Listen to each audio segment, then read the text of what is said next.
मरने के बाद मोबाइल मांगती लड़की, सच्ची घटना पर आधारित मंगरू और सुगिया। ये कहानी झारखंड के धनबाद जिले के एक छोटे से शहर तोपचांची वाटरफोर्ड युग प्रवर्तक महावीर स्वामी जी धाम पारसनाथ पर्वत के आसपास के गांव की है। कुछ कहीं अनकही बातें हैं। वाटर बोर्ड जो झारखंड बिहार का एकमात्र प्राकृतिक झील है, उसी झील का स्रोत पारसनाथ पर्वत है जो उससे काफी सटा हुआ है। उसी झील के पास एक गांव जिसका नाम झरिया डी है। जैसा कि हम जानते हैं, हर गांव का अपना नियम कानून उस गांव के बाहुबली लोग बनाते हैं, जिससे आम जन को काफी हद तक नुकसान होता है। कहानी के मुख्य पात्र हैं उसी गांव की निचली जाति में जन्मी सुगिया, जो एक 19 वर्षीय लड़की है, मंगरू जो 21 वर्ष का लड़का ऊंची जाति का है। इनकी कहानी इसलिए सुनी जा रही है क्योंकि इन दोनों के जीवन का अंत हो चुका है, जिसका कारण इनका समाज था।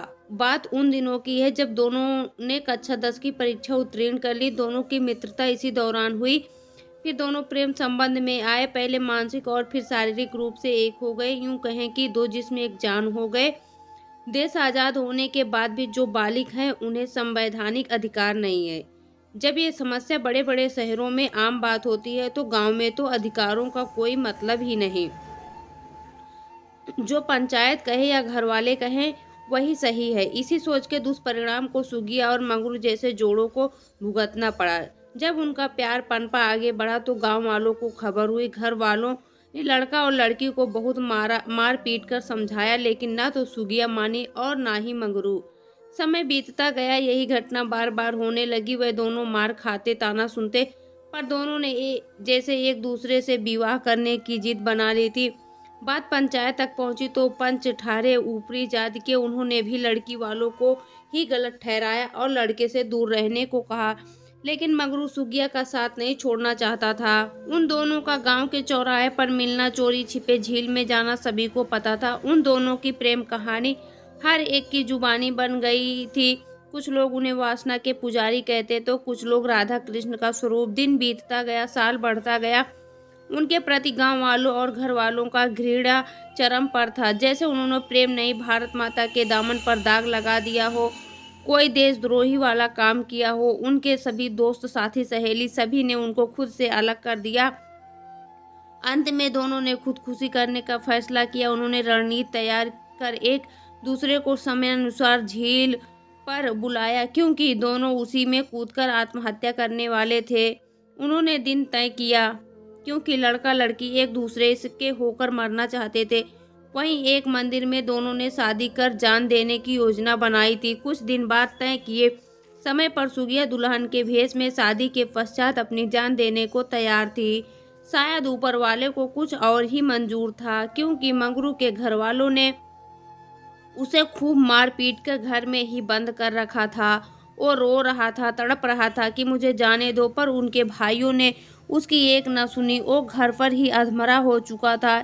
इससे पहले मंगरू को कई बार जहर देकर घर वालों ने मारने की कोशिश की, जो नाकामयाब रहा।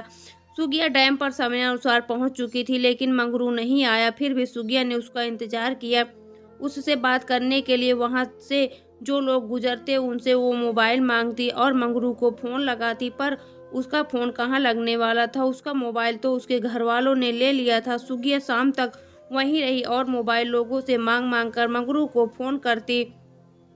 जब रात हुई तो उसने सोचा होगा कि मैं घर चली जाऊं, लेकिन वो घर भी किस मुंह से जाती। किसी को घर में कहाँ कुछ फर्क पड़ने वाला था।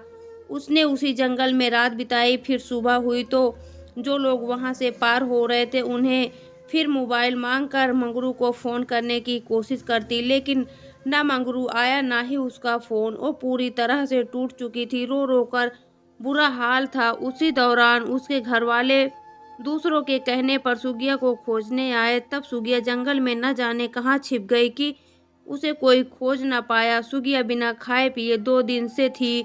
अब तो उसका शरीर भी जवाब दे रहा था। फिर भी वो रास्ते में किसी अजनबी से मोबाइल मांगती और मंगरू को फ़ोन करती, लेकिन सुगिया के प्रेमी मंगरू से उसकी बात ना हुई। उस रात भी वह जंगल में रही भूखे प्यासे, लेकिन उसके इस हालात पर किसी को भी तरस न आई। जंगल में छिपे माओवादियों ने उसका बलात्कार कर उसे पूरी तरह से बर्बाद कर दिया। उसके अगले ही सुबह सुगिया ने हिम्मत जुटाकर झील में कूदकर आत्महत्या कर ली और वो इस जालिम दुनिया को छोड़कर चली गई।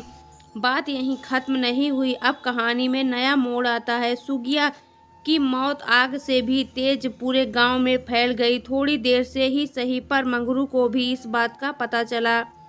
वो तो पहले ही अधमरा था, अब ये खबर सुनने के बाद वो पूरा मर गया, मानो जिंदा लाश बन गया हो। वो चीखने चिल्लाने लगा। अब तो घर वाले भी हार मान गए। कुछ दिन बाद जब ये सब शांत हुआ, लोगों के दिमाग से खत्म हो चुका था, लेकिन सुगिया ने ऐसा होने नहीं दिया। लगभग 7 दिन बाद उस रास्ते में जो भी जाते उसे सुगिया की आवाज़ सुनाई पड़ती। ओ भैया, जरा मोबाइल दीजिए ना, एक नंबर पर कॉल करना है।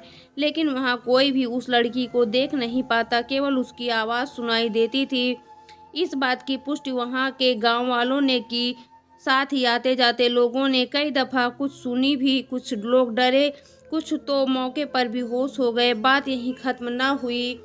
अब सुगिया मंगरू को हूबहू अपने आसपास दिखाई देती, कभी उसके सपनों में तो कभी उसको पुकारती हुई कि तुम आओ, मैं तुम्हारा इंतजार कर रही हूँ। अंत में मंगरू पागल हो गया।